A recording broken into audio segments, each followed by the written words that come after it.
Thank you for watching in any arena.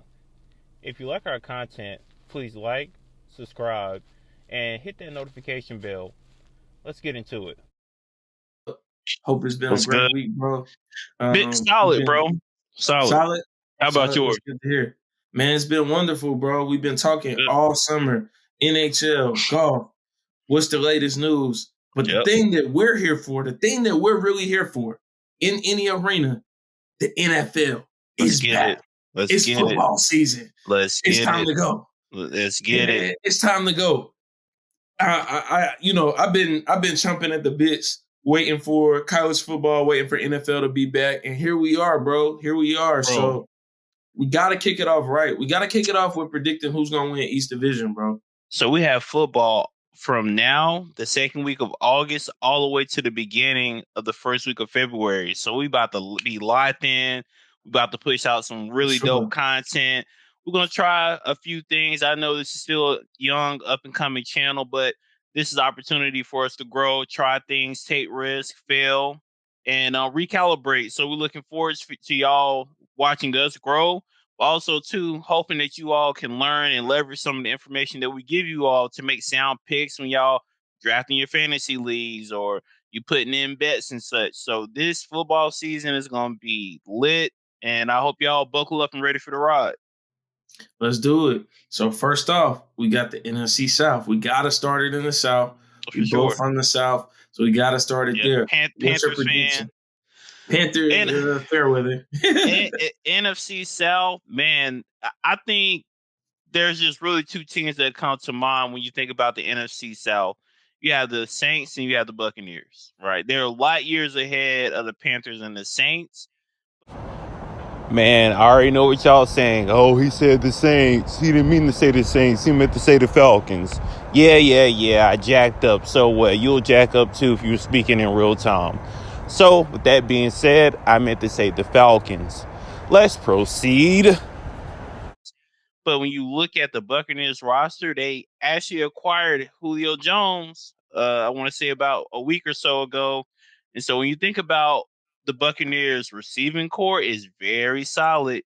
You got Godwin, you have Evans, you have Julio Jones, you got Leonard Fournette in the backfield. He came into camp a little overweight, but that's fine. He has a while to kind of work through the kinks and get the weight off of him. And then you have the GOAT who came out of retirement. We knew it was likely that was going to happen, and now he's at the helm throwing the pigskin around. So I'm going to have to lean towards the Buccaneers, with the caveat of the Saints are right on their heels. It seems like the Saints are Tom Brady's kryptonite, and so if Jameis Winston comes back healthy, now you have Michael Thomas back, who was a top 5 receiver back in 2019. He had 4 straight seasons with 1,000 receiving yards. I mean, the guy's a stud. So if he comes back in any form that he was in prior to the pandemic and prior to his injury, I think the Saints could really be dangerous as well. But I'm going to have to go with the Buccaneers, NFC South. Yeah, that's a great pick. And normally I would agree with you. Initially I was going to agree with you. The Buccaneers, on paper, look like a runaway for this division. Like you said, their receiving core, crazy. Leonard Fournette in the backfield, Tom Brady under center. They've got all the pieces. However, the New Orleans Saints have been tooling up. You got a Jameis Winston, who former Buccaneer, prior to his injury, was doing a great job leading the New Orleans. Hey, you got to eat that dub. You got to eat the dub. 30 for 30. prior to that injury, he was leading the Saints. The Saints were playing great football. You've got the addition of Jarvis Landry into that receiving core with the healthy Michael Thomas. You got a defense anchored by Marcus Lattimore. You've got the Honey Badger, my guy, Tyrann Mathieu, who's been added as a critical piece to that defense. And what you see here is a New Orleans Saints team who's ready to make Will Jordan. noise. I think Will Jordan is his name. DN Jordan, you got him as well. So you got a loaded Saints defense. But they have a new head coach.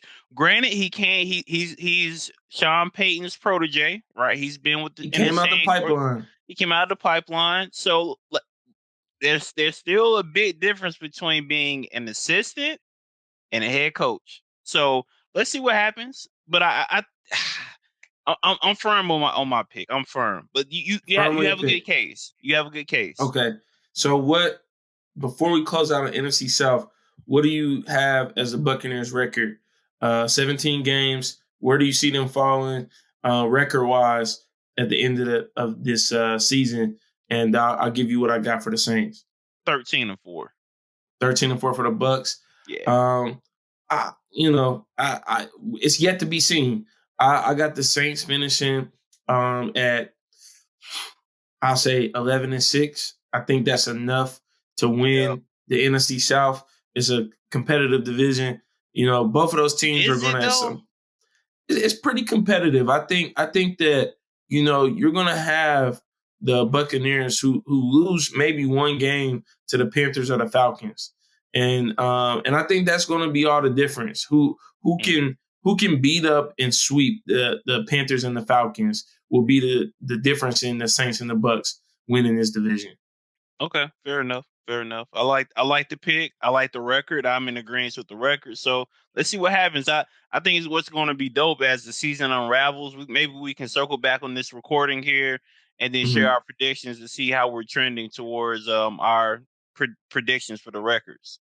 Yep. And honorable mention, we got to go to our hometown guys, the Carolina Panthers. Although I don't have the Carolina Panthers winning the NFC South, I think that with the addition of Baker Mayfield, with the healthy Christian McCaffrey, we got Chuba Hubbard, who has been, coming on game after game and is getting better.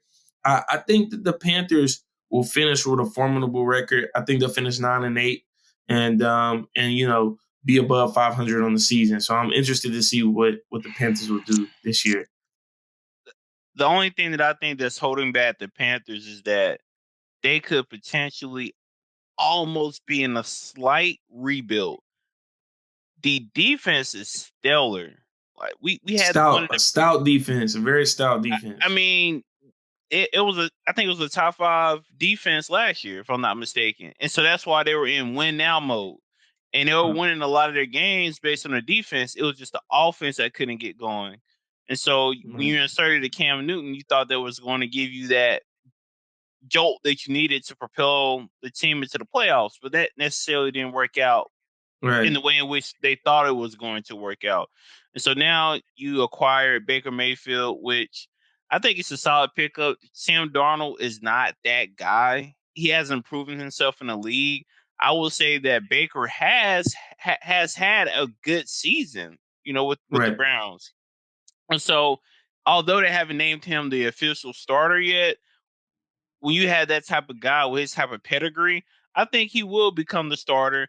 I think people will buy into him being the starter.